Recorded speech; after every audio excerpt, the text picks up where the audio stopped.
What is up, ladies and gentlemen? Welcome back to FudgeMuppet for another sensational video. My name is Scott and today we are talking all about vampires, those garlic-fearing blood feeders. In vanilla Skyrim, they were pretty underdeveloped, the main benefit being the necromage perk that allowed you to abuse the hell out of enchantments and some perk effects, but as for vanilla vampire powers and abilities, there wasn't much to them. The Vampire Lord form in Dawnguard was a much needed improvement, but today I have some essential vampire mods for you that will take your experience as a vampire even further, making the whole blood-sucking experience that much more fun. Now, I have also made sure the mods that I recommend are also available for Skyrim Special Edition on the Nexus, so if that's what you're working with, then you are in luck. Links to all of the mods mentioned will be listed in the description below. Now, let's kick things off with the first big mod, and then I think we'll finish off with the second big mod, putting the other vampire mods in between, a big vampire mod sandwich, if you will. The first vampire mod that I would say is absolutely essential is the Better Vampires mod by Brahanan. This mod is a total gameplay overhaul that is also very customizable, allowing you to change many of the settings surrounding your experience as a vampire. But let me take you through some of the coolest features this mod offers, making vampires so much more fun to play. Better Vampires adds an entire rank system starting you off as a vampire fledgling and progressing through to a Night Lord vampire. You progress through the rank system by increasing the number of victims you are fed upon over time, and this unlocks a whole host of new powers and passive abilities for every rank. I'll just compare the first and last ranks to give you an idea of the difference. As a mere vampire fledgling, you have 2% more weapon speed, 4% more destruction damage, you can fall for 20 yards without damage, and you have 2 powers, Frost Cloud and Call Animal. At Night Lord Vampire, you have 15% more weapon speed, 35 damage resistance, 25% more destruction damage, you can fall 45 yards taking no fall damage, and you have 20% sidestep reflexes, all of these allowing you to be the immortal superhuman that vampires are, but that is just the passive abilities. The powers include Invoke Fog, Mistwalker,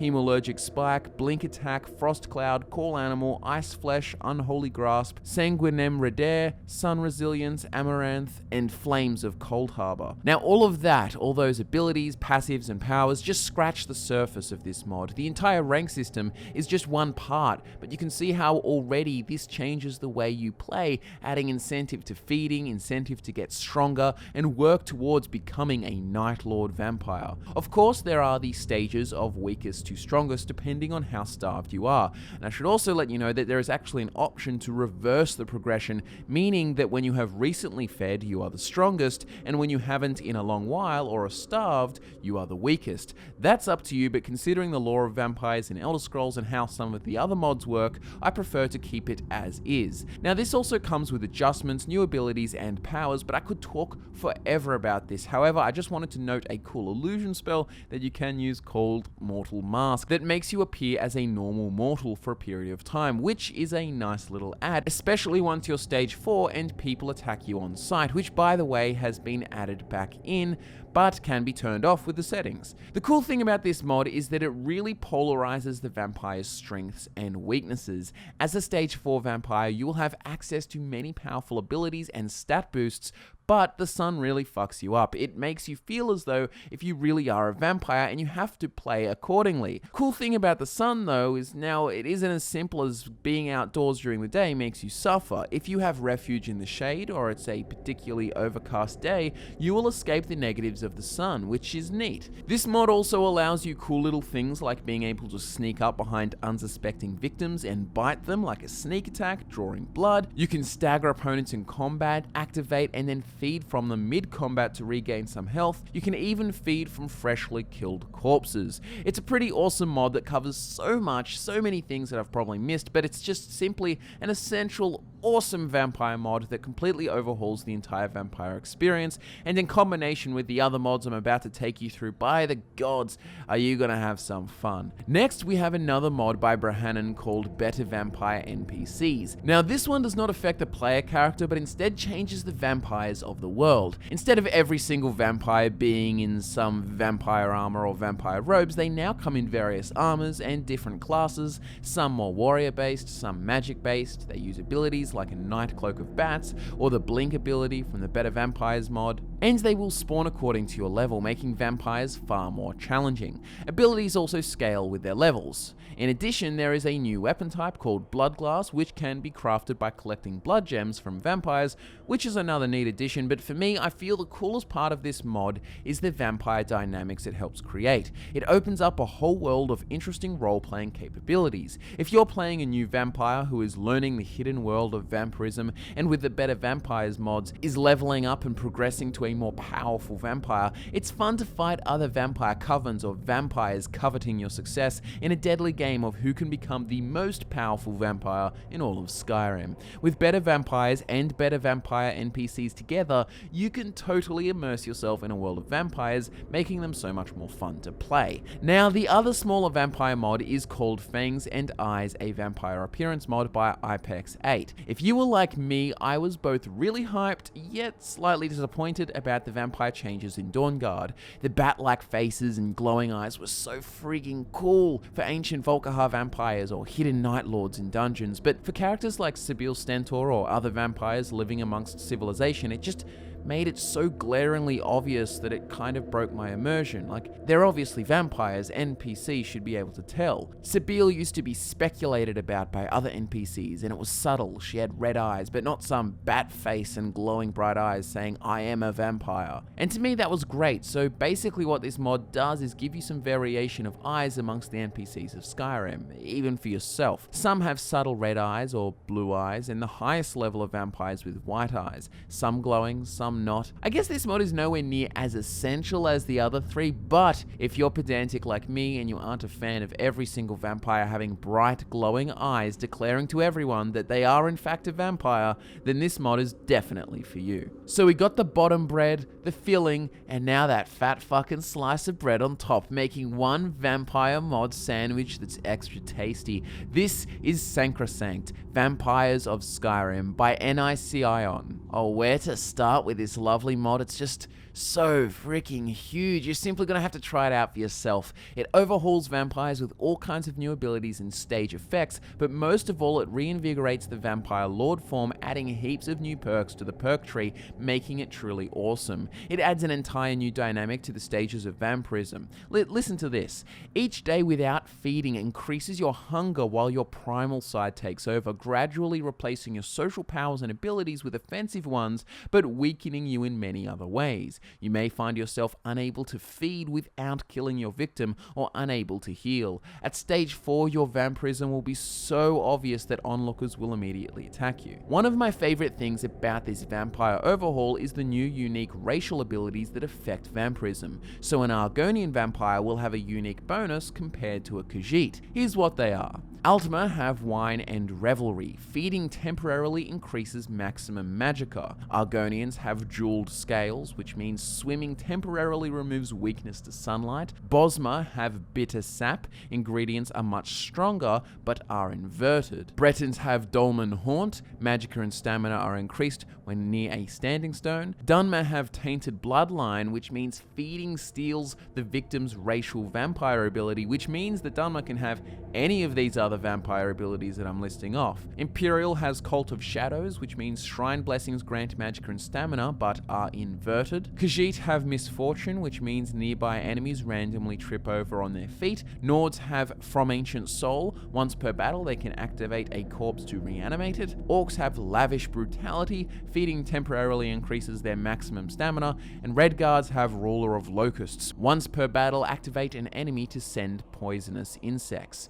So you can see how this is fun for role-playing different kinds of vampires. Cool new abilities for all vampires include Moonlit Waters, which allows you to walk on water and breathe under it. There is also a new magic school called Hemomancy, which is blood magic, coming with new spells like Blood Ankh, which levitates a corpse and then detonates it, dealing area damage, or Blood Brand. A target takes damage over time, eventually exploding. There is a whole bunch more, but let's look at the Vampire Lord form changes, the coolest part of this mod. I'll give you the rundown on the new base changes to the Vampire Lord form. They do not regenerate magicka in magic form or stamina in melee form, which I think is a really neat feature, because in vanilla Skyrim you never really had to use the claws, and when you did, it's brief or you're doing it for that cool feeding animation. So now you have incentive to invest in the power of and use both magic and melee modes. There are new perks that offer more scaling and options. Also, Vampire Lords can now loot bodies,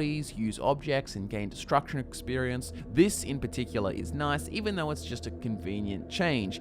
I'm glad you don't have to continue reverting form over and over to loot bodies and chests, which encourages you to stay in this form and roleplay as the fearsome, horrifying creature you are. Also, everyone who is not a Volkihar vampire will attack you as an enemy. Vampire Lords are immune to fall damage, melee attacks stagger most targets, which by the way makes melee so much more powerful, further encouraging melee mode use. And outdoors in sunlight, magicka health and stamina does not regenerate and is reduced by 100 points. In terms of base powers, you have Raise, a wave of blood that steals 15 to 25 points of health and deals 50 to 150 additional magic damage based on level. Lord's Servant, which allows you to reanimate a level 25 to 50 corpse for 60 seconds based on level. And finally Bats, which allows you to dash in your direction of movement. But that is not all, of course. Instead of the old Vampire Lord perk tree in vanilla Skyrim with a mere 11 perks, there are now 31 perks, some of which benefit your human form, which is a nice touch. I'm not going to go through all 31 perks here, you'll have to check them out for yourself, but I will have to pick out some of my favorites to highlight how cool this mod is. Wings of Strix, while in magic mode, sprinting allows you to glide, greatly reducing full speed, so now you can glide down from High Hrothgar to Riverwood and begin a vampiric invasion. The Reaping is a night power which allows you to unleash your inner beast, slowing time while gaining 40% movement speed and 60% attack speed, and launching enemies with your power attacks, lasting for 10 seconds.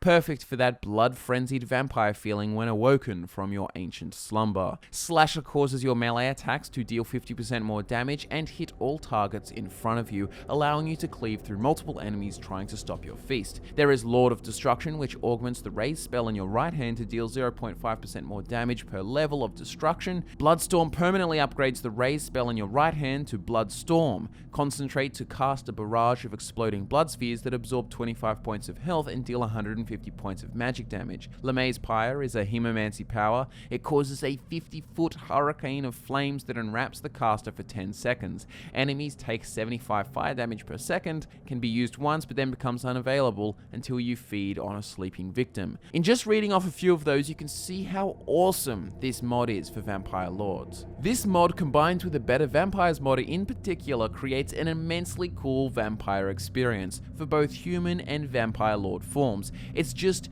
so freaking fun. But be warned, you won't be able to go back to vanilla after experiencing playing a vampire with these mods. This is what a vampire should truly be. So there you have it, ladies and gentlemen, 4 amazing mods that are essential to creating an awesome vampire experience in Skyrim. And remember, these are all available for Skyrim Special Edition.